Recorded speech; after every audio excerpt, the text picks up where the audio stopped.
फटीचर खरीद रहा है। तुम्हें मैनेजर बनाया किसने?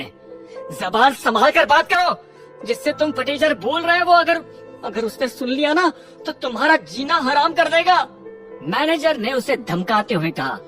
धमकी सुनकर उस आदमी का पारा और भी चढ़ गया और चढ़ते पारे के साथ ही वो अपनी आस्तीन भी चढ़ाते हुए बोल पड़ा, अच्छा भला उसको कौन है, मैं भी तो देखूं इतना बड़ा दबंग कौन आ गया है एनसीआर में।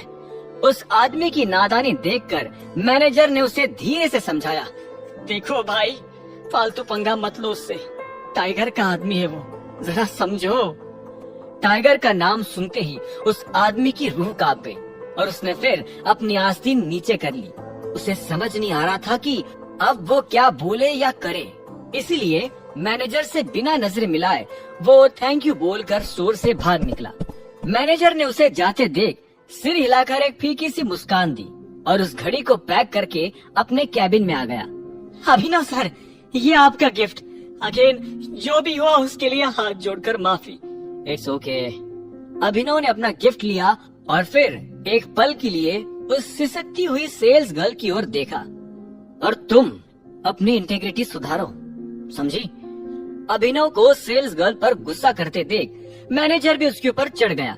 नहीं नहीं, तुम्हारी तो नौकरी गई। अब कंपनी में ऐसे लोगों की जगह है ही नहीं जिन्हें कस्टमर से बात करना नहीं आता।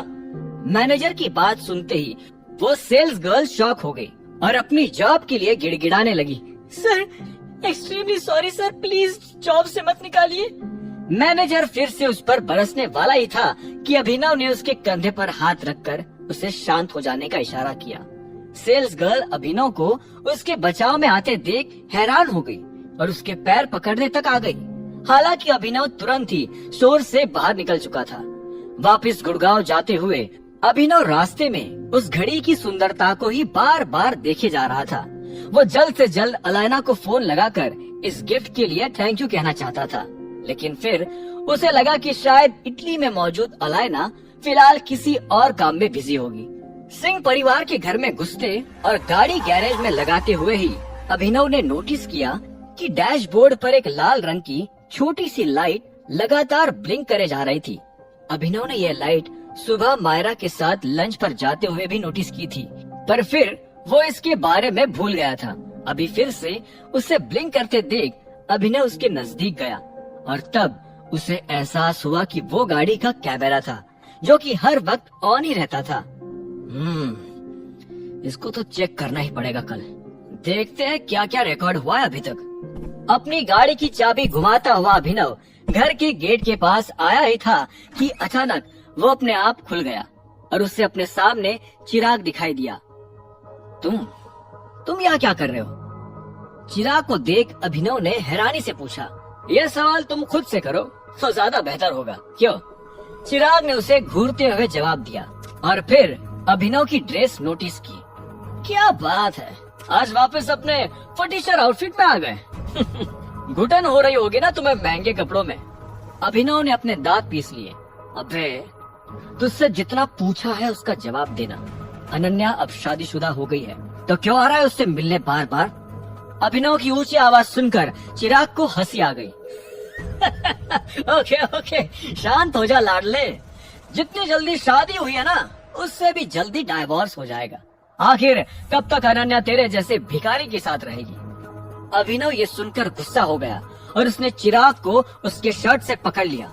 तुझसे पूछा किसी ने क्या होगा और क्या नहीं? हाँ? आखिरी बार बोल रहा हूँ, लिमिट में रह ले, नहीं तो बहुत बुरा फंसेगा।